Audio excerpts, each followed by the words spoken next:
This document is the product of an extensive process of consultation. We've engaged really widely with regulated companies, but also with other stakeholders, NGOs, customer groups, government. We've had some fantastic contributions from people. They've really lobbed in their thinking and their ideas. We've talked to them about those, we've developed those, and that's really been what's been behind the thinking that we've put out. So there are benefits from our new regulatory approach for customers, for investors, and for the environment as well. Customers will see services that are more resilient, that are more efficient. Now that means that bills are lower than they would otherwise be. They'll see service standards improve. The environment will also benefit as well.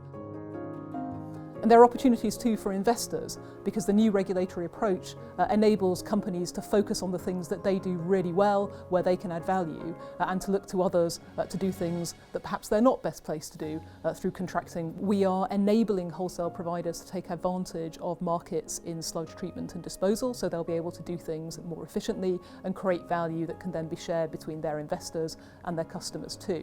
There will also be new markets for water resources. So we're going to enable trading that will allow those wholesale providers to make sure they're bringing on the most efficient new water resource. And again, that creates value that can be shared between those companies and their investors and also their customers. Well, there are three main challenges that the sector faces at the moment, and they're difficult and big. The first one is population change. So we're facing a 20% increase in our population over the next 20 years. And much of that is in the southeast and in London, where we already have less water per head of population than there is in Malawi. Second big challenge is, on top of that, we've got climate change. So we're seeing less drizzle, we're seeing more intense weather events, more flooding, more droughts. And of course what all of this means is that it's becoming harder for companies to provide those water and wastewater services on which we all depend.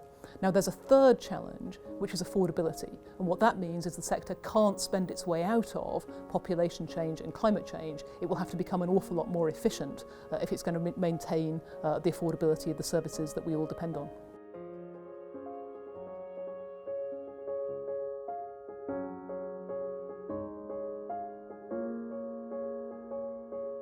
One of the things that we do in setting price controls is we index those prices by reference to inflation.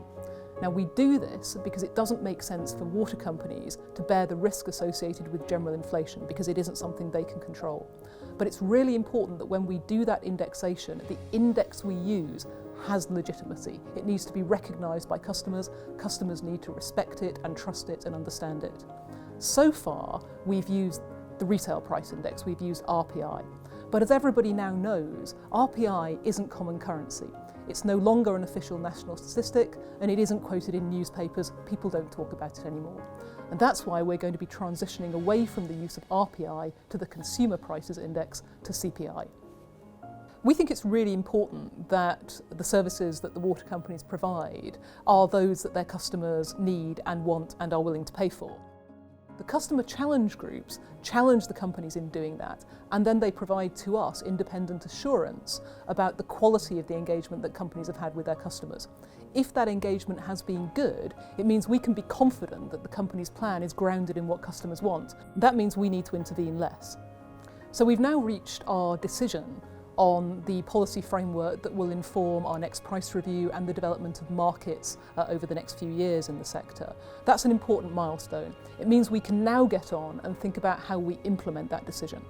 The next big thing we need to do is make sure that we have the modifications to company licences that we need to cascade these policies through into our next price review. That's something that we'll be working hard with companies on in a very open, very consultative way over the next few months.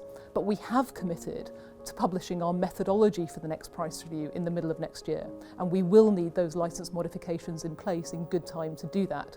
And I think everybody in the sector wants us to do that, because once our methodology document is out there, people can really start to get on with their business planning, and it makes the whole process of the next price review much smoother.